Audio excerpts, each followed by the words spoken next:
This is Dan Schneider. On this Dan Schneider video interview, I will be doing another show on actors on acting. Geoffrey Gould is my guest, and the conversation will begin in a moment. This conversation is with actor Geoffrey Gould. Some of you may know him from some of his smaller roles on television and film parts. As I like to always do, I give my guests a few minutes to introduce themselves. So, Geoffrey, if you could tell a little bit about your background, maybe your family history, if you had any artists or actors in your family, and how you got into show business. Well, both my parents were actors, amateur actors at first. My mother and my father did a lot of community theater, and when my brother and I were children, when he was 8, I was 9, they put us into a summer drama program, which was also sort of like a much more elaborate. Well, I don't want to say daycare, but sort of like hey, now the kids are away. Um, but yeah, at the age of 9, I co-starred as Brother Sid in a production of Tom Sawyer, and the acting bug bit me pretty nice and hard, and I've been acting ever since. Was doing stage community work, community theater work, until the late 1990s, and my then girlfriend said, "Well, if you're going to be an actor, you need to be in LA." And I had started doing some little background work in Manhattan when I still lived back in New Jersey, and I worked on In and Out with Kevin Kline. I'm very visible in the graduation scene. I'm visible in the earliest scenes in the movie I'm Not Rappaport, Walter Matthau and Ossie Davis. And like I say, my girlfriend moved me out to LA, and ironically, after I was doing quite well, and now stuff has dried up to the point that my mother, who is literally just turned 90 years old this past Memorial Day weekend here in 2016, she's getting more SAG work in New York, as is my brother, my younger brother Alan, has been getting SAG work in New York than I've been getting in LA. Huh. Just so people know, there's a cat tail waving behind you in the background. I'm a cat person too, so occasionally, that happens. That's Sprite, and I'm sure Puka, who's down eating, will make an appearance eventually. Well, let me ask about. You said it was the late '90s that you went from community theater, so you would have already been in your mid-30s or so, acting for a number of years. What were you doing as a day job before you were getting professional work? Mostly I was doing clerical temp work, data entry, and word processing and such like that. And I've always been a typist. I was an aspiring writer in high school.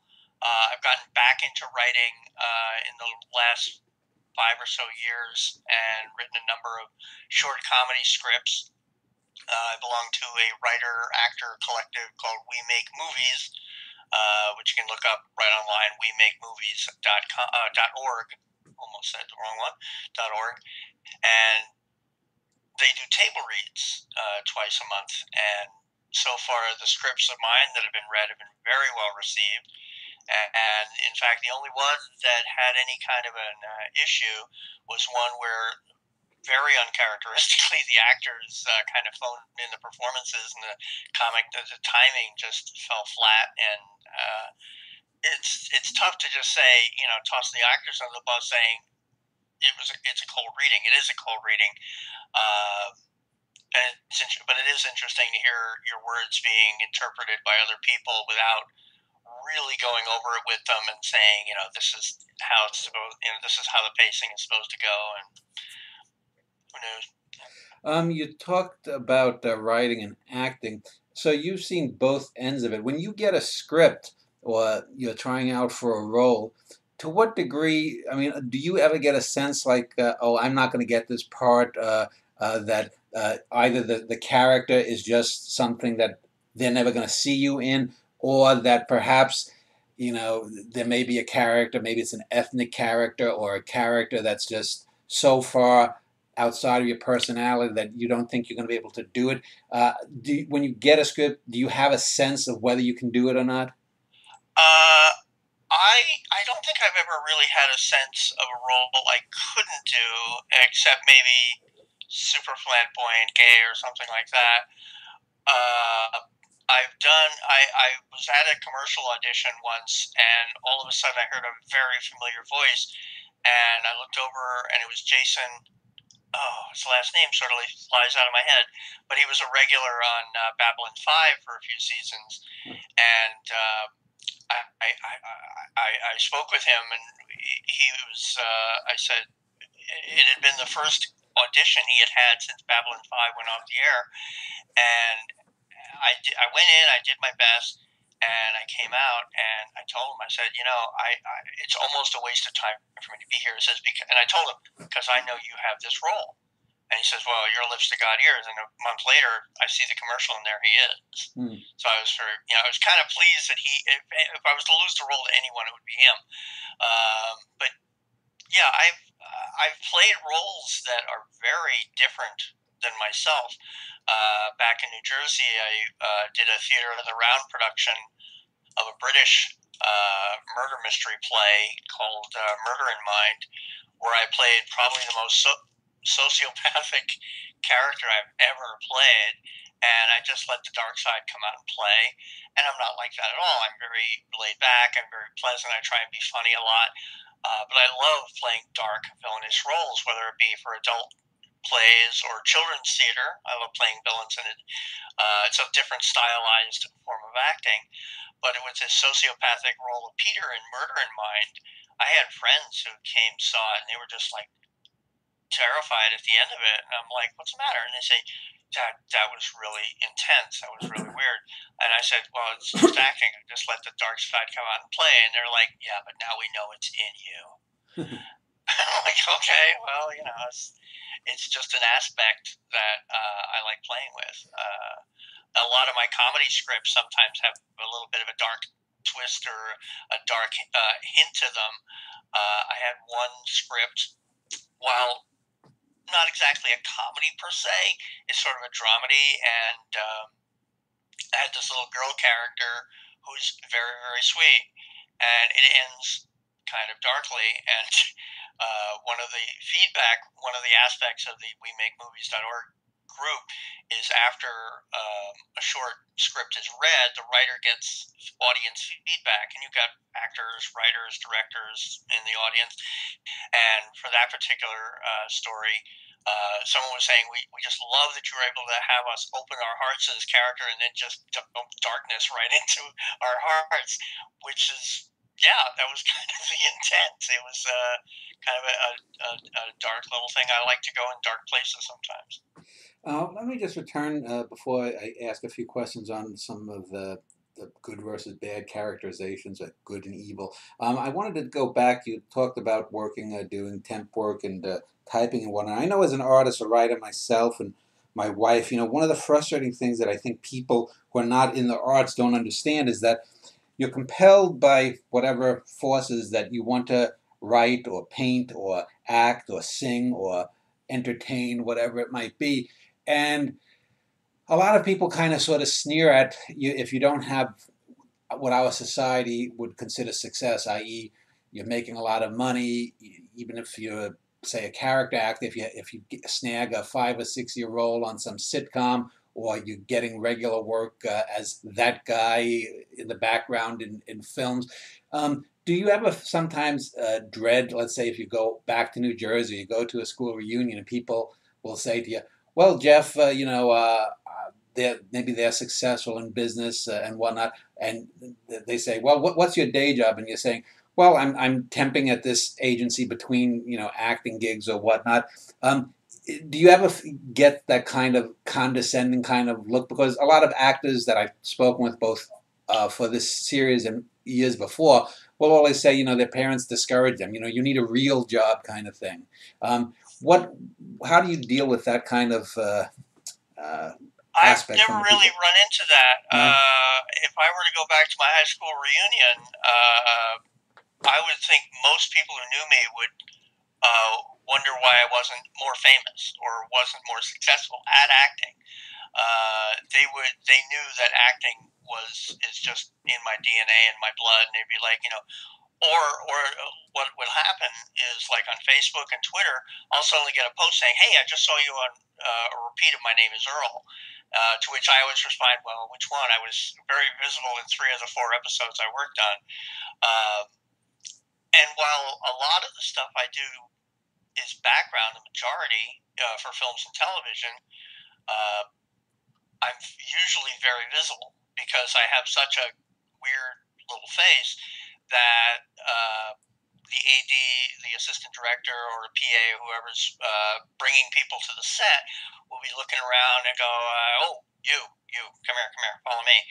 And I'm the person put in the foreground because I look odd. There's a great shot of me on an episode of The X-Files at a high school reunion dancing with a woman right next to Mulder and Scully. I tend to post that on Twitter on occasion when I'm making X-Files references. And like I say, even though these background roles, they pay once, thank you very much, it's a limited sort of aspect of fame. I'm not looking for it for fame per se.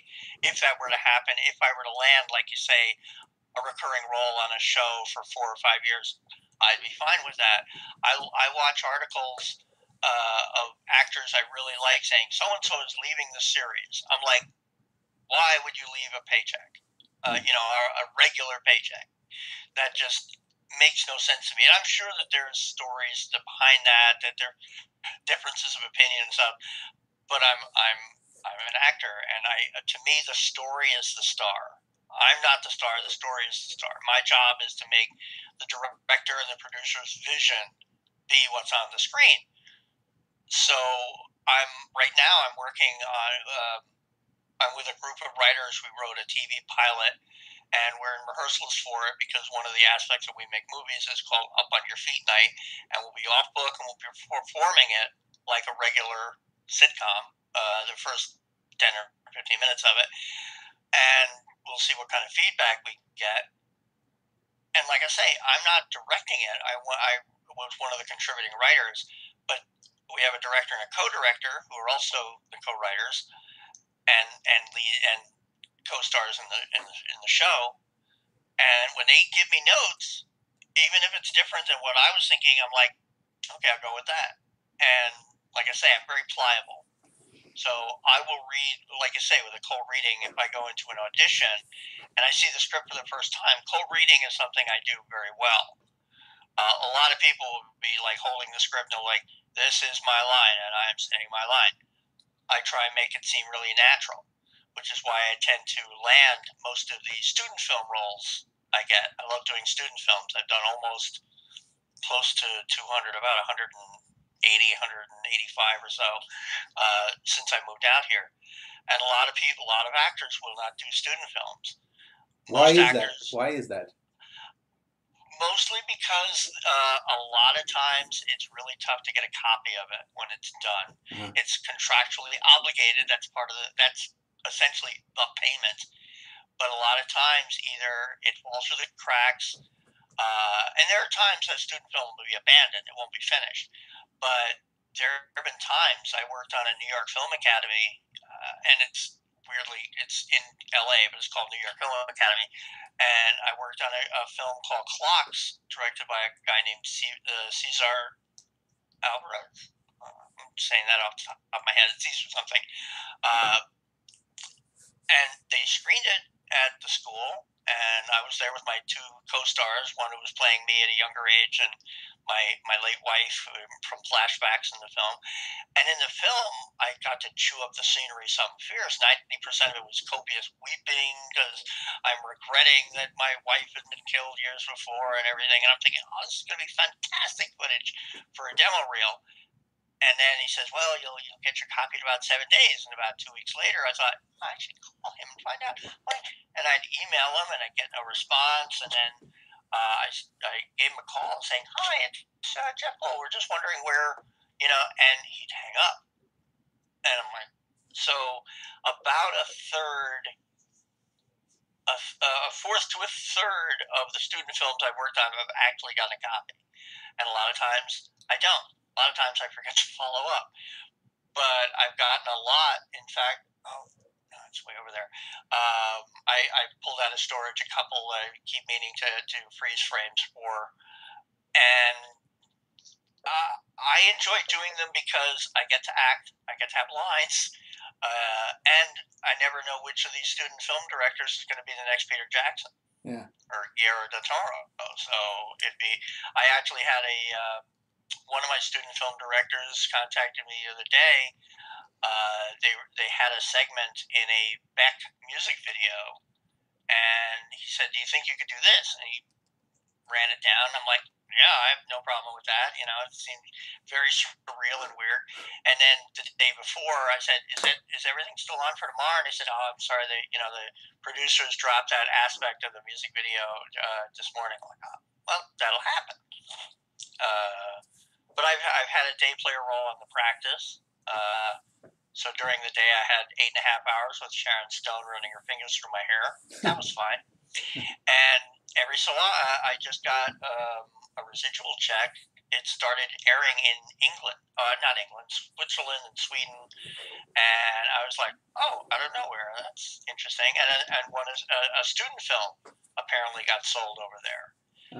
That's the second time a student film has been sold to air overseas, and I get and it's not a ton of money, but it was able to buy me, a couple of lunches. When you talk about student films, I know back in the 1980s when I was younger, I was living in New York. I grew up in New York, and we would go to sort of underground places to watch a lot of student films. A lot of it was like Andy Warhol type stuff. Are the student films that you've done, are they mostly experimental things? Are they mostly just sort of de facto like sitcoms, half-hour student films that are humorous things? Or do you get a lot of experimentation? Do you find that the student films sometimes, because they are student films, they don't have the necessity for formula that studios like to back? It depends on the film.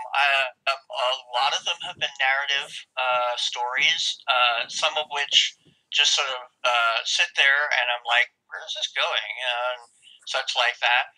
But I usually don't question that, certainly not on set. And there have been times I'll go to student film, blocks of student films, because mine is, in one of them. And some of them I'm sort of like, really? That's where you chose to end that? What? But you were saying underground film festivals. I actually did an independent short by Huck Botko, who went on to write The Last Exorcist and wrote and directed The Virginity Hit and Mail Order Bride and such. And he's directed a few TV episodes. I've been watching You're the Worst, and it said directed by Huck Botko. And he has a wonderfully dark, twisted sense of humor. And he made a series of these little mockumentaries that, to this day, having seen them, I'm wondering, is this real? Is this just put on? I wasn't sure. And I just came across a video. There's apparently a DVD out there that has all of these weird, dark, twisted underground film festival films, and they took his 5 shorts, the fourth of which I co-starred in, and I was just blown away when I saw these. It's like I say, it's very dark and twisted. When I read my scene, I thought, oh, okay, I'm explaining where this film is going to go from here, and I played his psychiatrist. And since there are no credits involved, he allowed me to use my own name. So I literally introduced myself. My name is Geoffrey Gould. I'm your psychiatrist. And they're done as like semi-found footage movies and semi-documentary. And he creates these dishes that he serves to his family, but they have horrifyingly questionable ingredients in them. And mine was to the point. Earlier ones had him picking up bits of dead rabbit with maggots and putting it in a graham cracker in a baked Alaska. He had blood from hepatitis people squirting in it, and people spitting into the batter on the street for others. And I'm like, oh, this is dark and twisted. I'm enjoying this. And then it got to mine, and I'm like, oh my God, I can't show this to anyone other than my scene. I can't, but I keep hoping. I would love to hear from him. I'm connected to him on Twitter, and I've emailed them saying, I'm still out here, but haven't heard back from them. You talked about actors that leave regular paychecks on shows, and it's interesting because you're my sixth actor interview, and I've got at least one other person committed, and a few others that in the next month or two I should be able to get to interview. And it seems that last week I did a show with a fellow named Basil Hoffman. I don't know if you ever Oh, do you what was his name? Basil Hoffman.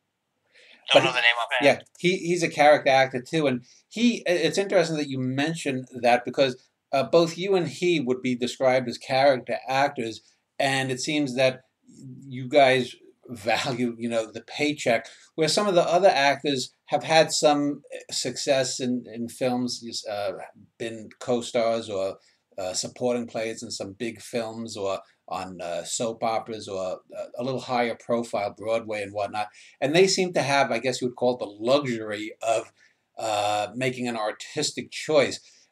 If you do you view the acting then as just a job, or do you get some sense of artistic satisfaction if, let's say, you were on the X Files or My Name Is Earl, and you have 2 or 3 minutes and you really nail it? Is there an artistic component to your wanting to act as well? Oh yeah, I'm hardwired to be on a set. I would love if I was on a set every single day.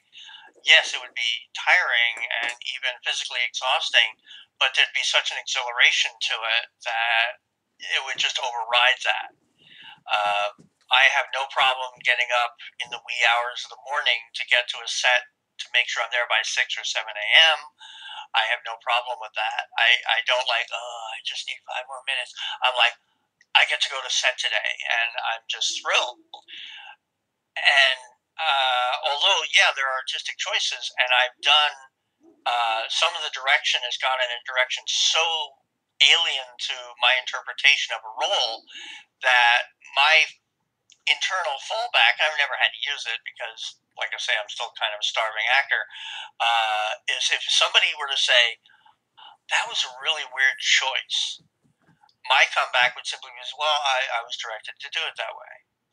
And it's technically not throwing the director under the bus, but it's the same point saying it's without my having to say that wouldn't have been my choice. That wasn't the choice I made. That was someone else's decision. And again, that happens. I did. I worked on a very weird, clunky student film that even as I was making it, I'm like, oh, this is going to be nuts. It's not going on my reel. And sure enough, the finished result was just kind of sad. Uh, and a year or two later, I worked on another student film, and I'm thinking, oh man, this is kind of really bad. And later, I happened to look up my blog report about him, and I looked him up, and I'm like, oh my god, that's the guy who made that other movie. I didn't realize it was the same actor, director, because I had just sort of put him out of my mind. And what had happened was in that film, I have to accost someone coming to my door at 3 a.m. and I'm supposed to have a baseball. He's been doing it all night, so I finally bring a baseball bat. Like, you leave me alone. Then the last second, he makes me carry a rifle. I'm like, no, that's an entirely different dynamic. That's completely wrong. And it wasn't just the fact it was a really heavy rifle. I'm like, there's difference between holding a baseball bat and it looked comical as opposed to physically threatening someone's life with a gun. I'm pro Second Amendment, but that was just a bad director's choice, and that's just the way he went with it.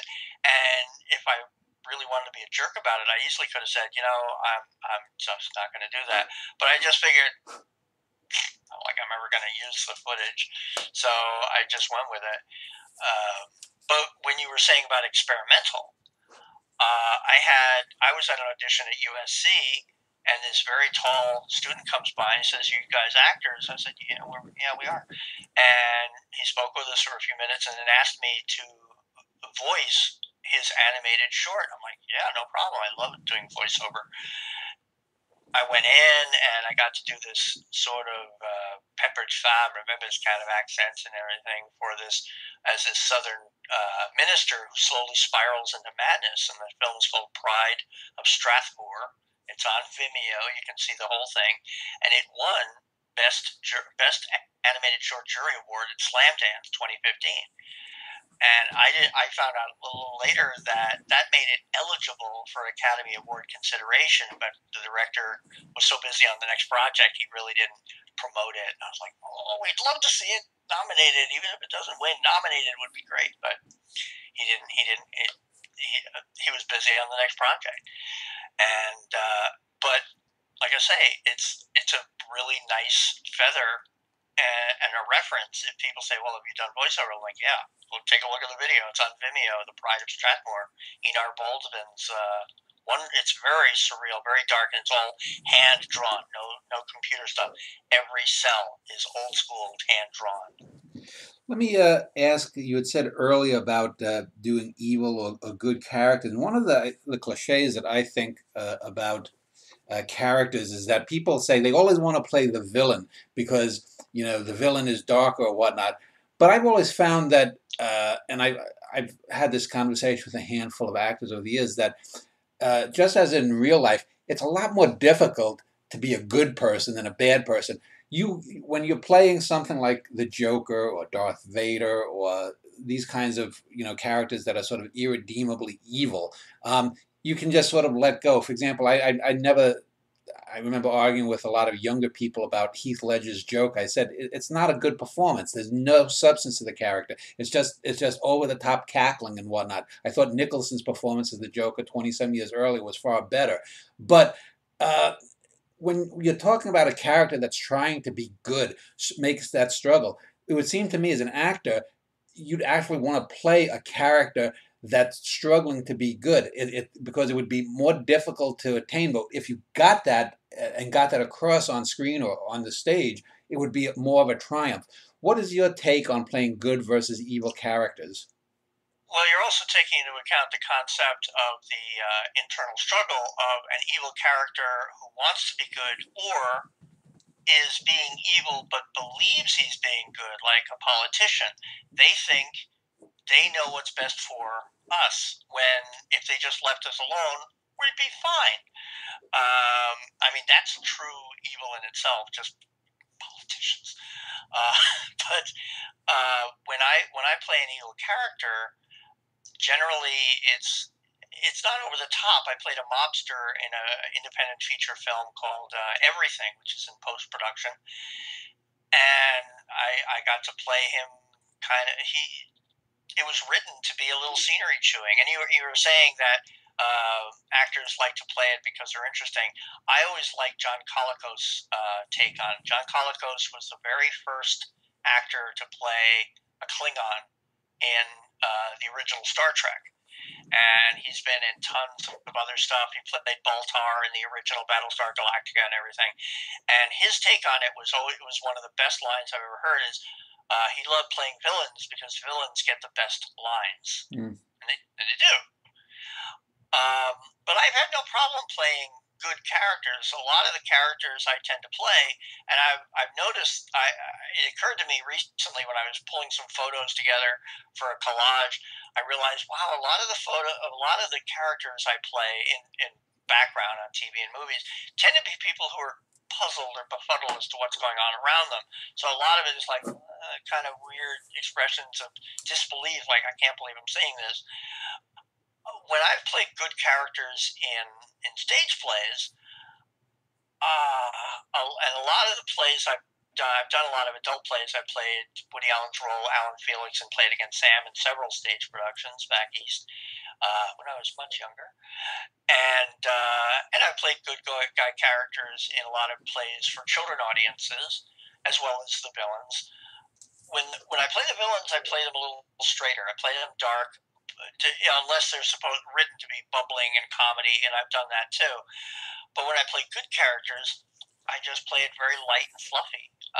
There's a series of children's plays that the Studio Playhouse over in Montclair, New Jersey, do in December called, they're essentially the Christmas shows. And they're about 7 or 9 plays, all written by Patricia Cohn, and the fact that there are 9 of them, they recycle.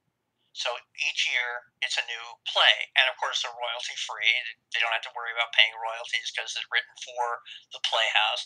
And they have a set series of characters: Santa Claus, Mrs. Claus, Noel the reindeer keeper, Holly and Mistletoe are the two elves who invariably get into trouble, and there's Candy the Candy Maker. He's like in half of them. He doesn't show up in every single script.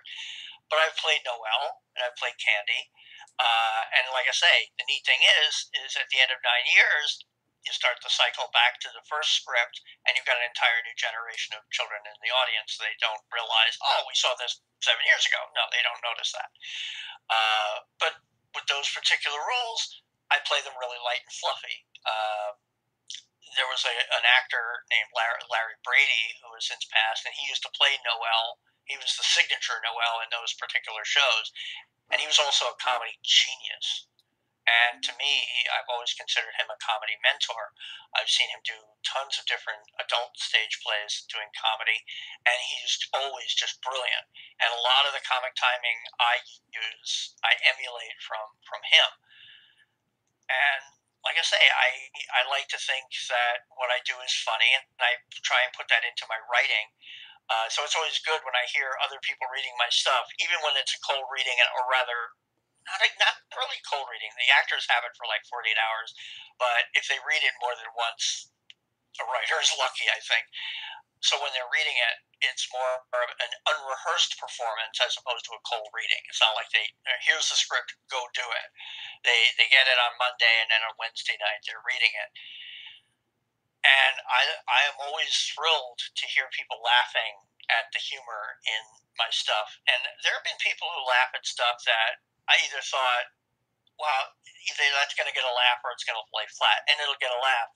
And then I've had people laughing at stuff saying, oh, that wasn't even meant to be a joke. I'm like, okay, well, whatever works. You mentioned John Colicos, and I've watched soap operas for many years. One of his best roles was as a guy who General tried to freeze Hospital. the world, on General Hospital, Mikos Cassadine. And he was always terrific. I remember him from, I guess, going back to the late 60s. He was a regular on television from, say, the 60s through the, I guess, 90s. I guess he died around 2000. But Yeah. Well, Star Trek was late 60s, yeah.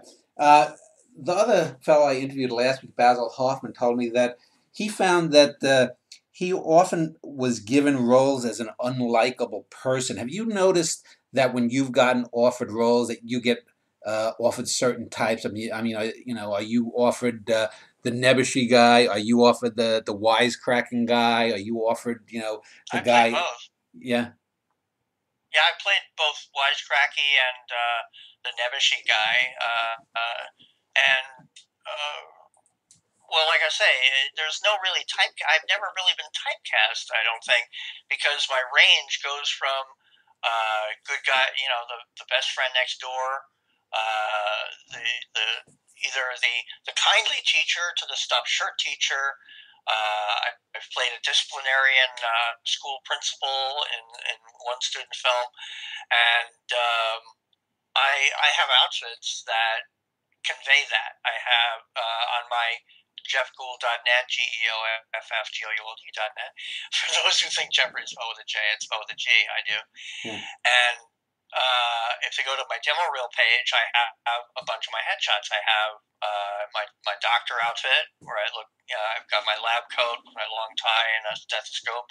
I have my nebbishy character, which is also can be used for, like I say, bookworms or the stuffed shirt boss and such. And I've got my tweed jacket, this shirt actually, and a little bow tie.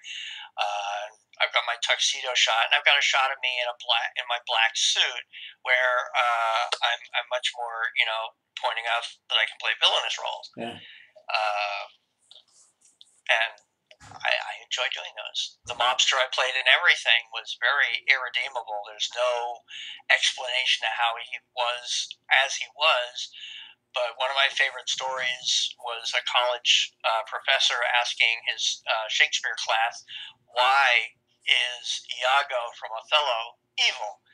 And people read these huge essays, and this one guy who got an A simply wrote, because he is. Shakespeare didn't give him a backstory. He simply was an evil character. Yeah, and I think that's one of the things as a writer, I tell young writers, Don't over describe. Don't give anything that is unnecessary. You always want to have a lean story, a lean plot. If you peop, you can now, and you don't have to say the exact kind of thing because there are lots of situations that can turn into cliches. So you have to lead a person into that. But if, let's say, you're doing a script, you don't necessarily want to show that. It's often more powerful in a movie or a book or whatnot to not show the expected scene because we know that's going to happen. When you're doing a character, and I don't know what maybe your largest role was minutes wise, 5 or 10 minutes or whatnot, do you ever get that sense that maybe it's better that we didn't do that scene because it makes the rest of your performance a bit more mysterious?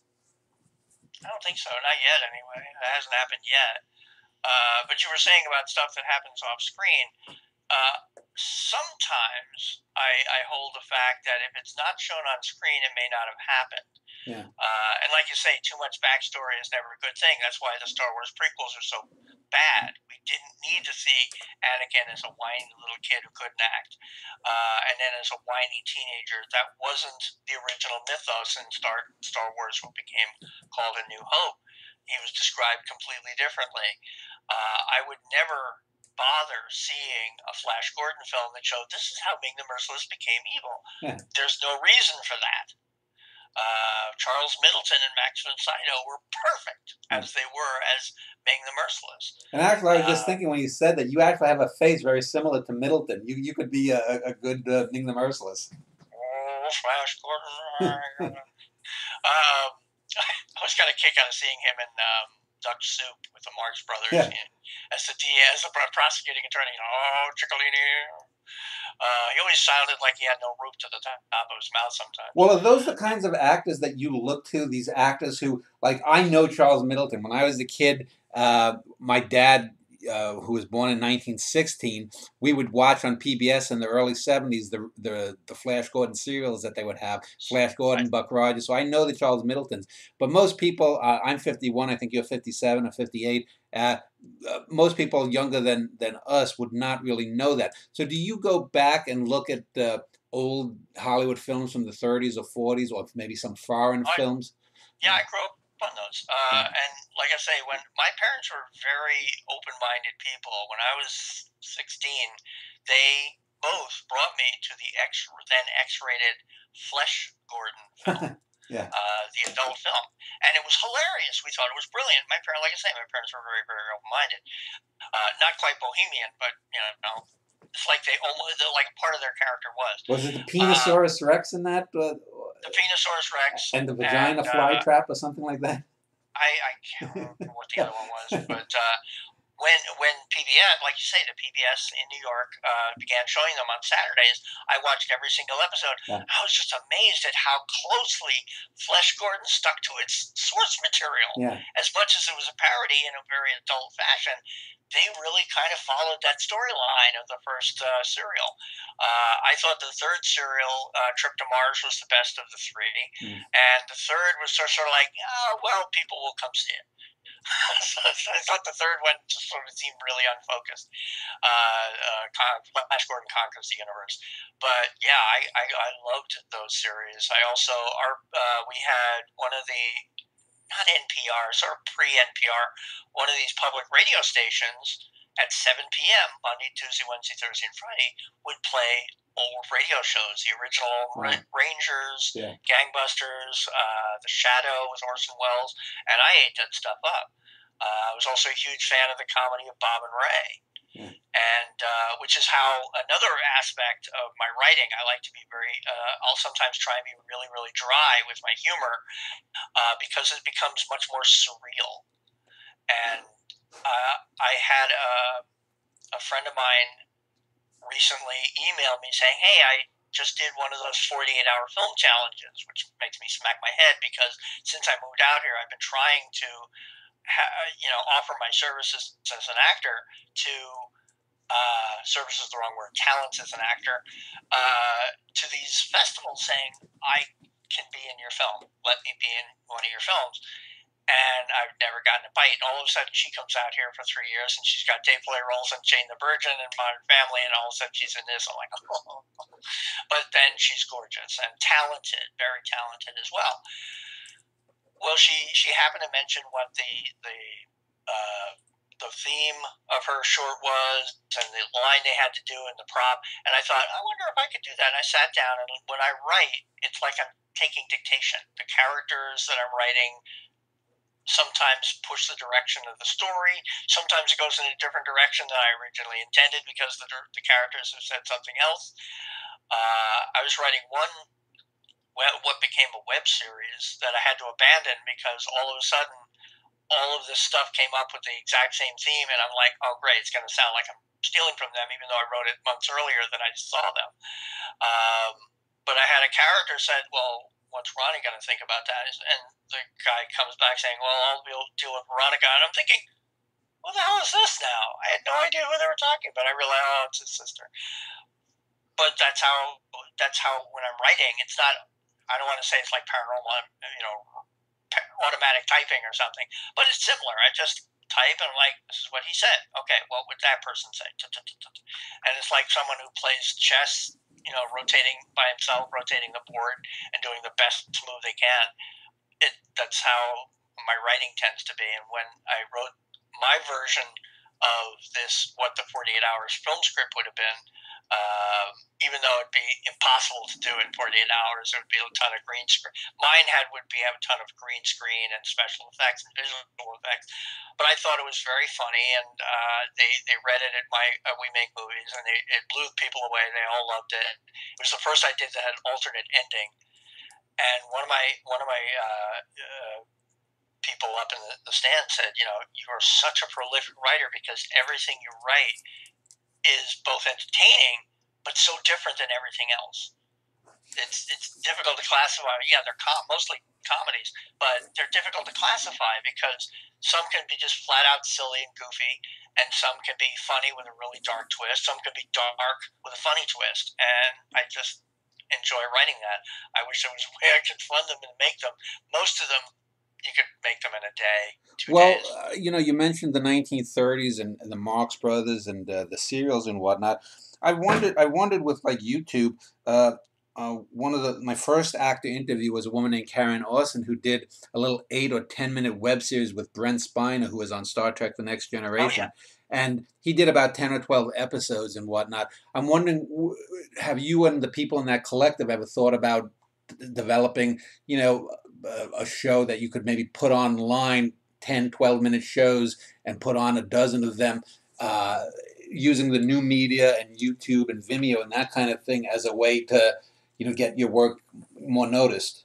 Oh yeah, if I had, like I say, the funding or like I say, I'm a starving actor. I even have a GoFundMe/Save Real Badger campaign that a handful of people have helped, but not all at once. If it happened all at once, I'd be, a lot more safe than I am now. I'm always like, not exactly 1 foot, being homeless, but pretty close. But yeah, the problem is they say it's not who you know. It's not what you know, but who knows what you know. But it's also who knows you. And while a lot of people know me, I tend to be one of those people who's out of sight, out of mind kind of people. They're like, oh, well, of course, yeah, we could have called you, and then they either forgot or didn't. Back in high school, I likened it to the idea of where I'd come in on Monday saying, oh, you should have been at that party Saturday night. And I'm like, it would have been nice if someone had told me there'd been a party. I just tend to get overlooked, which is sad, but it happens. Yeah. Well, let me end this first segment. In our next segment, we'll come back and I want to talk a little bit more about acting specifically and aspects of the different types of acting. In a later segment, we'll talk specifically about some of your other roles, and we'll do that in a moment.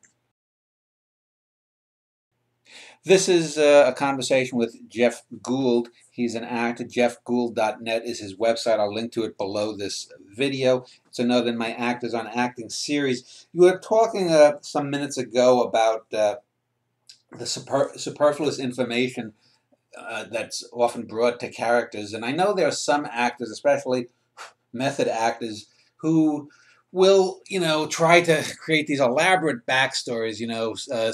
A character they're playing has a scar. How did they get the scar? Was it something that happened in childhood done by their mother, or was it, a gang of bikers that beat him up when he was a teenager, or was it, some psychopath that he got into? As if this is going to really affect how whatever the story in front of the character is.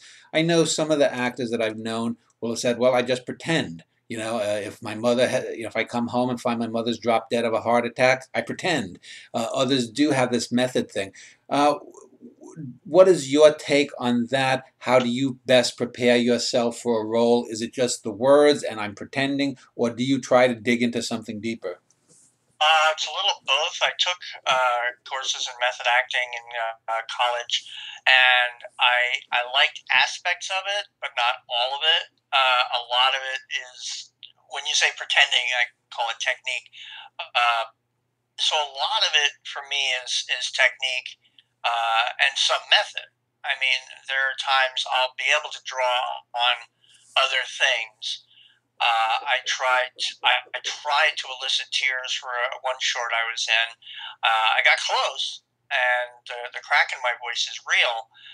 But I was thinking of something totally alien. I was thinking of a scene in a film that made always choked me up, and it wasn't enough to get a tear to come down. And when I see the film, I'm like, well, I wouldn't have read it anyway. No one would see the tear.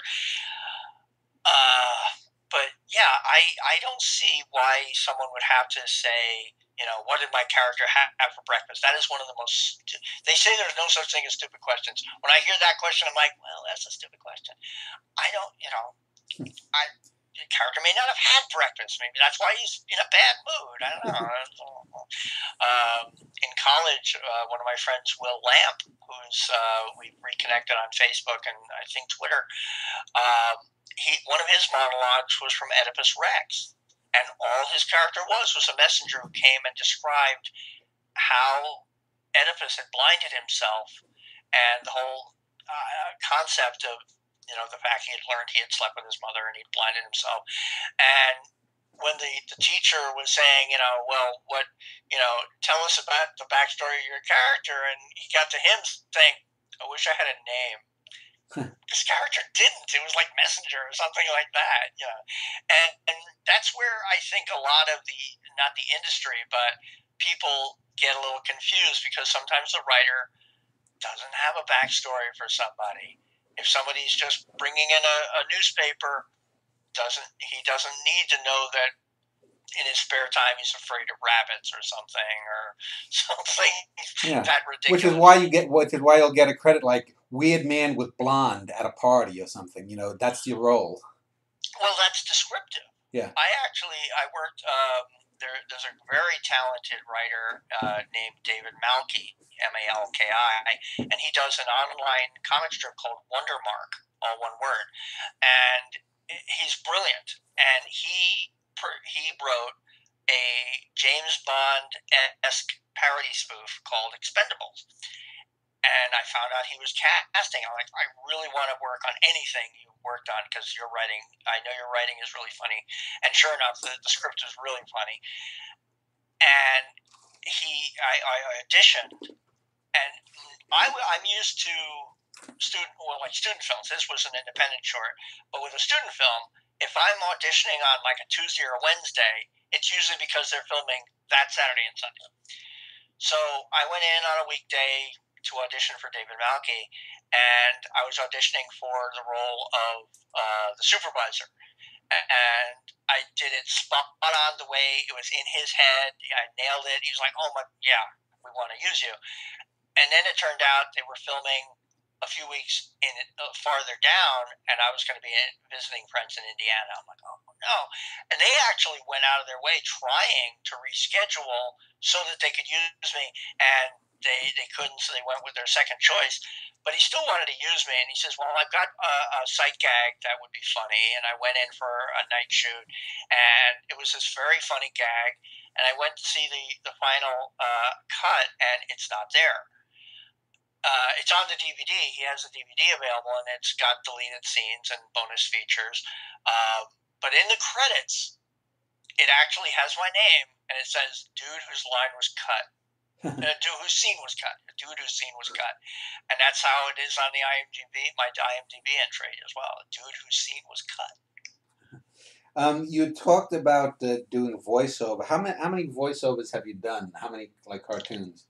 I did Pride of Strathmore. I did some voiceover work on uh, uh, the Maiden and the Princess, Ali Shear's student film, which has gotten some great traction when that went through the film festival circuit.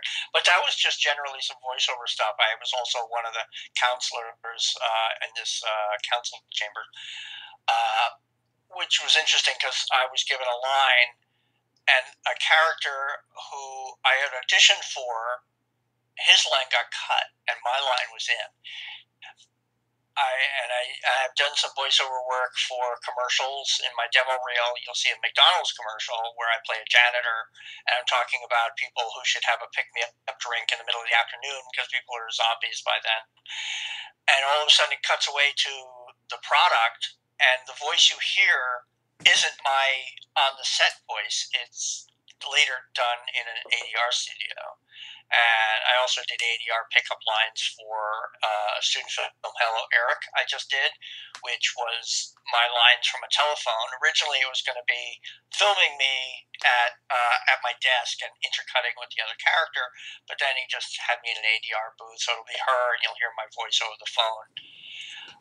Plus The Immigrants, Glenn Thomas's LA Film School short, which is available in its entirety. You can watch the entire short on the IMDb page for the Immigrants by Glenn Thomas, where I got to play a villain, a really cool villain, gets a really cool comeuppance.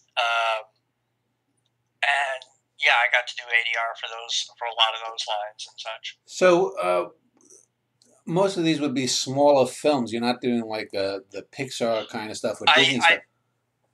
No, I haven't done any.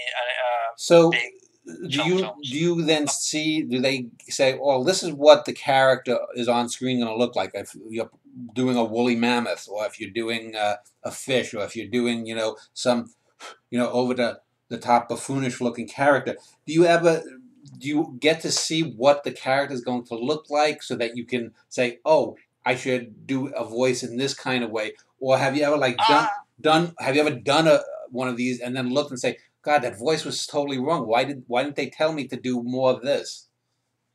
Not really. With Pride of Strathmore, I did not know what my character was going to look like. So I just read it the way the script was written, and I went over it with Enar as to how he wanted it, to make sure that he was racist enough, but not so much that people would like, oh, we can't watch this because he's saying terrible things.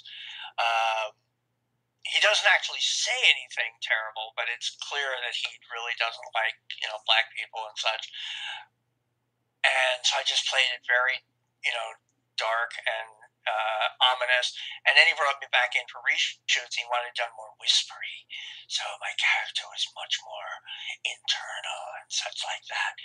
But if they had, if I went into an animated ADR and they said, well, this is what your character is going to look like, I would sort of like, well, do you want him to be like this? And I would do several different voices to see how they would like it and such.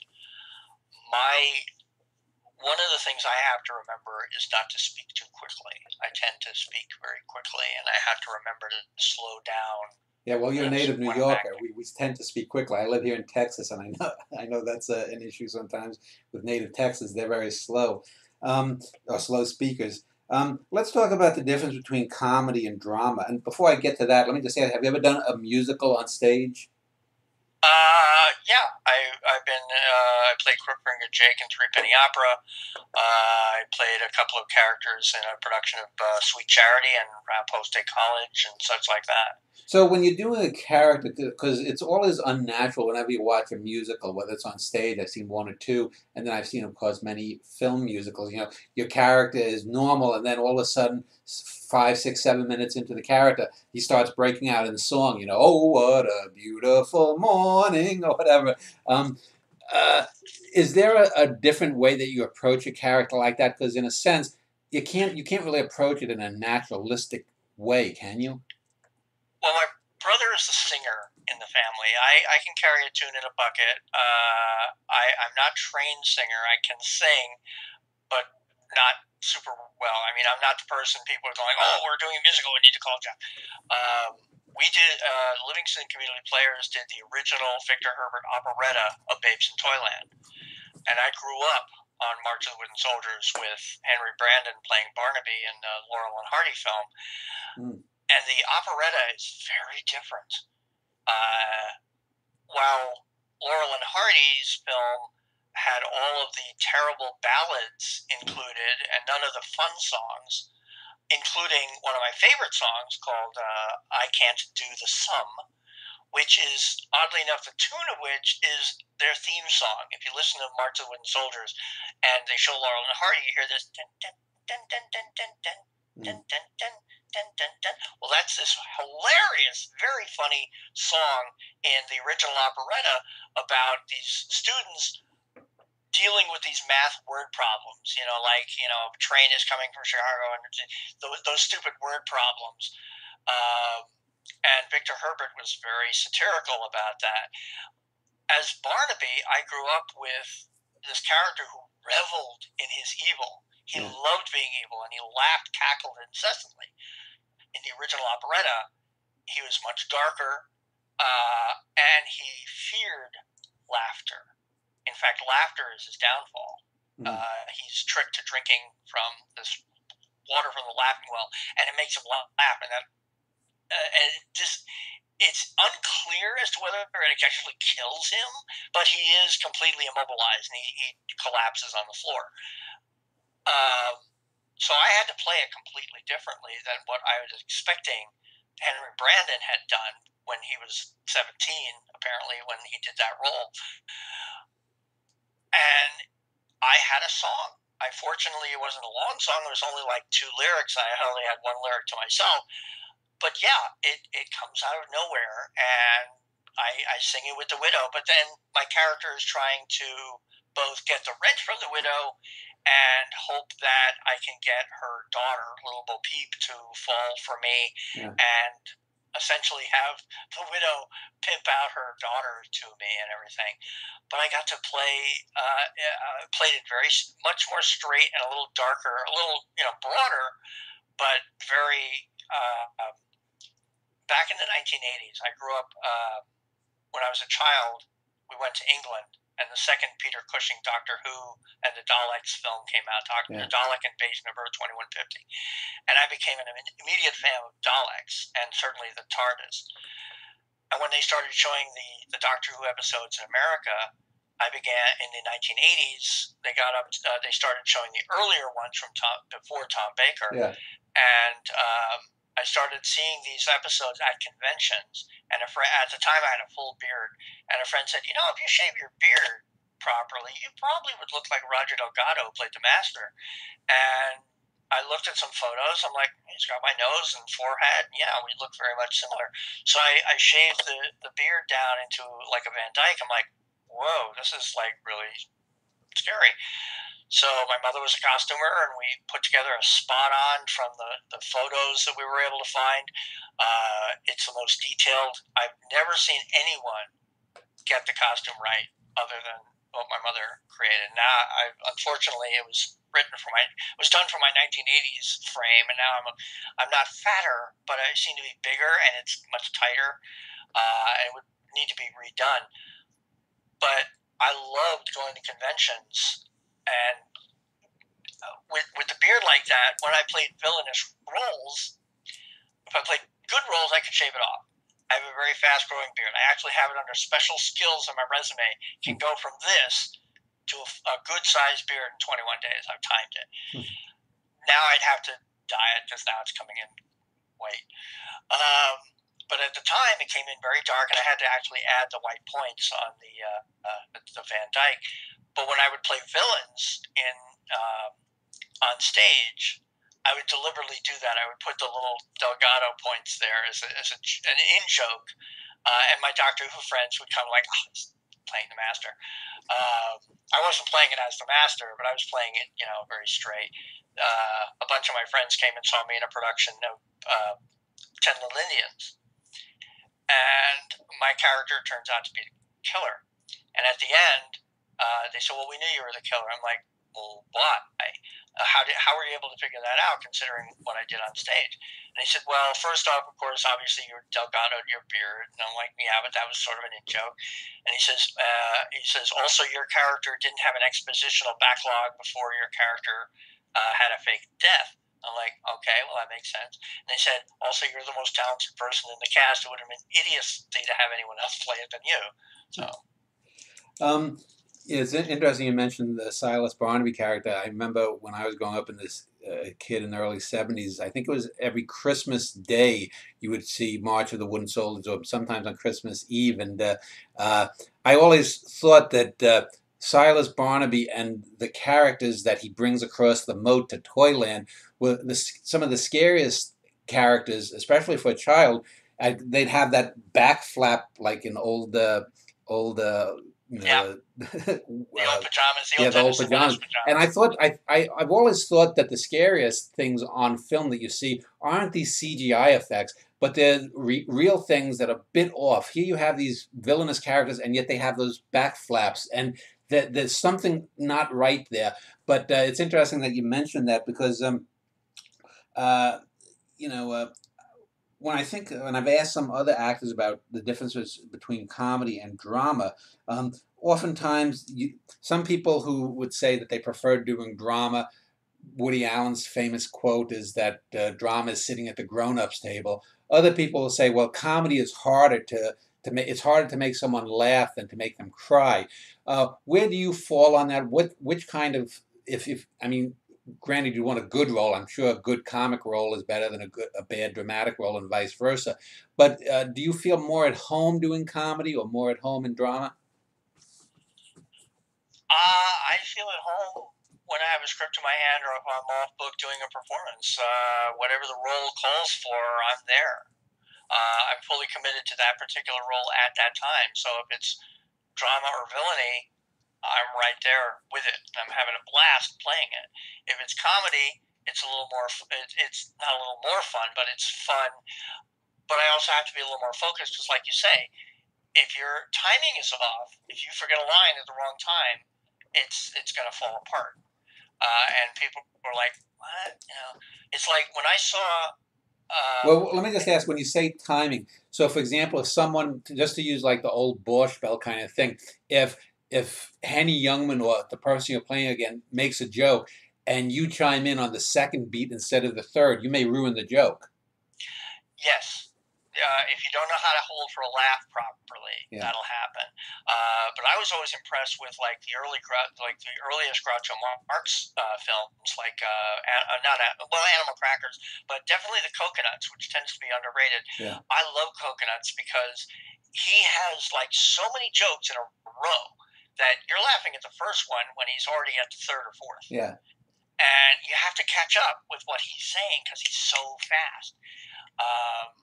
But what I was saying, I love Kenneth Branagh's work, and I saw Much Ado About Nothing, and Michael Keaton came in playing Dogberry, and I was like, why aren't they using subtitles? Because I couldn't understand a word he was saying. He was swallowing all his words, and I was really listening to him, and I was like, that was supposed to be funny. Because I heard the line, I'm like, that was supposed to be funny. Yeah. And of course, it wasn't because he was doing one of the worst performances of his life. Well, I played Dogberry in a production, and I had a blast because I played it the way Shakespeare, the way I presume Shakespeare wrote it. But what was interesting was during the course of the rehearsals, in the original play, Dogberry and his assistant Virgil line up the Night Watch, not to be confused with Black Watch from Game of Thrones, but Dogberry instructs them how to do their job for the night, and he's kind of an incompetent fool, a boob, and he gives these ridiculous, ludicrous instructions, and he contradicts himself, and he's very funny. So I had a lot of fun with that. As the rehearsal process we kept losing people. By the time we got to performances, it was me and Virgil. So fortunately, we knew their lines. So Virgil took on the lines of the watch, and so Dogberry and Virgil were the watch. We did all of that. We had to adapt as the performance approached. We realized we're it. We don't have anybody to play off of but each other, and we had a lot of fun with that. Let's talk about the difference between different types of comedy. There's like broad slapstick and there's the broad, the Three Stooges, Laurel and Hardy, going back to the classics, physical comedy. The Marx Brothers certainly had physical comedy, which was balanced off. Basically, I've always thought the Marx Brothers were Groucho and the others. I mean, nothing against Chico and Harpo and Gummo and Zeppo, but I mean, without Groucho, they're the Ritz Brothers. And Abbott and Costello had that verbal repartee, but they also had good physical comedy. And then there's sort of the Woody Allen-ish intellectual kind of comedy. Which do you find more at home? Does physical comedy, say like the Skipper and Gilligan, versus more, say, Oscar and Felix Odd Couple kind of comedy? Are you more at home in one type of comedy? I tend to be at home when I'm doing a role. I don't really delineate that way. I've done children's plays where I'm just being funny, and sometimes when I'm being very, very physical with pratfalls and collapsing stuff and such like that. I've done, like I say, I've played Alan Felix and played against Sam, and that role, although cerebral, sometimes has little physical comedy and such like that. I've liked Harpo and Chico because I enjoyed their stuff. Zeppo, apparently, as much as I didn't mind Zeppo in the films, he was a bit of a straight man. Apparently, of the four of them, he was the most funny, creative one. Yeah. He wrote a lot of the stuff. A lot of people don't realize of Laurel and Hardy that Laurel, who played the very shy and barely spoke, he did most of the writing of what they did, and a lot of their stuff is very physical. As a child, I kind of liked the Three Stooges, but it never really appealed to me because I thought it seemed a little mean-spirited, and sometimes I don't always like mean-spirited humor. But that's different from dark humor. Well, let me ask about silent film stars, because you would have, if you grew up in New York, did you ever see the Joe Franklin Show? That's where I first became acquainted with the Keystone Cops and Fatty Arbuckle, Chaplin, Lloyd, Keaton. Did you ever? I know of Joe Franklin. I used to watch his show sporadically, but I used to actually collect. There was a company called Castle Films, and they actually sold on standard 8mm. This is before Super 8 reels of film. So I actually have in storage these reels of Keystone Cops. Definitely Buster Keaton. Buster Keaton's one of my all-time favorites. I like Harry Langdon. Yeah. Chaplin, of course, was a genius and such. But of the three, Keaton always stood out because of his creativity, the fact that he was always unflappable, and no matter what was thrown at him, he took it like, oh well, this is just part of my world, and he was perfectly fine with that. There was a great documentary about Buster Keaton where he points out that there were aspects that he called cartoon gags, where he would like hang a cane on a wall where there was no hook, and such. But he didn't always like that kind of stuff. I thought it was brilliant. If you look on, it's got to be online somewhere. But for your viewers and listeners, look up Buster Keaton 1 week. Yeah, the film's called 1 week. Yeah. It's one of the to this day it cracks me up. It's laugh out loud funny. It's very surreal. The premise is sort of ludicrous, but he and his wife have bought a modular build-it-yourself home. Yeah.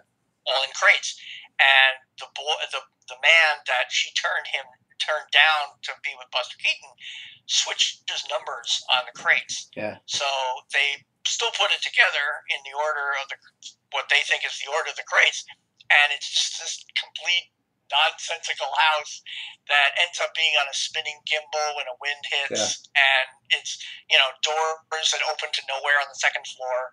It's just one of the funniest films put to screen. Yeah, The Electric House is another good one by Keaton. To Which one is that? Which one is? it's when, as I recall, this was made in the 1920s when electricity was just coming into a lot of areas, and it's called Electric House. And so Keaton is basically dealing with a lot of electrical appliances that at the time were, the cutting edge of science. So it's interesting. It's sort of like Modern Times in a way, although Modern Times was a much bigger film. This was a short by Keaton. Yeah. But when you did the Alan Felix character, the Woody Allen character, since he would play that, did you deliberately try to de-Woody Allenize the character and make it your own, or what? I made it my own, but I tried to keep the pacing similar. Yeah. Because I didn't want to fix what wasn't broken. I didn't put his kind of Woody Allen accent to it. It was still my own voice and the way I would say it, but I made sure the pacing stayed consistent so that I knew it would stay funny. So let's talk about the difference between being recorded on either film or television versus stage acting. Because you have to project more vocally and you have to sort of overemphasize, your physicality, I would think. Do you find that it's easier to be a stage actor? Because when I think of acting, to me, stage acting is the original way people acted. It goes back 2,000-3,000 years, whatever, back to the Greeks and whatnot. Whereas, film acting is only 120 or so years, television maybe 70 years.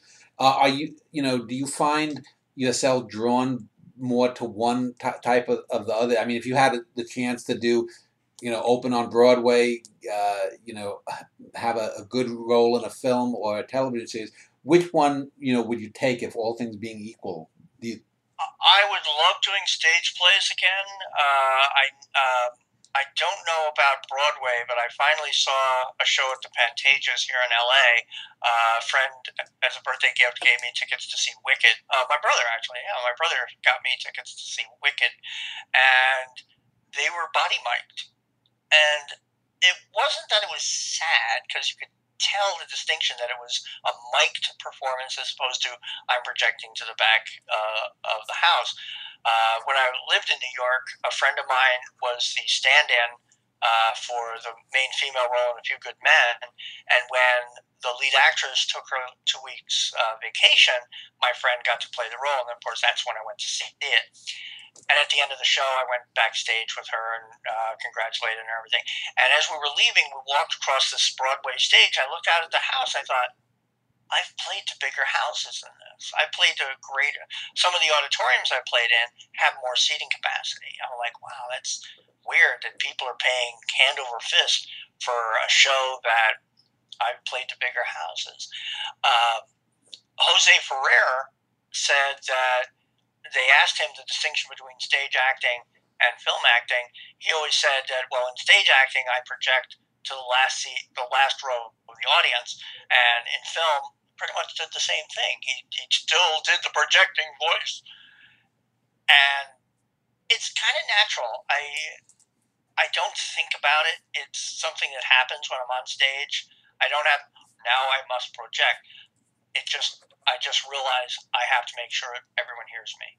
Everyone hears the voice. I can't be Soto voice. And a lot of times with the stage readings, especially my readings, I point out, remember, you're not body mic'd.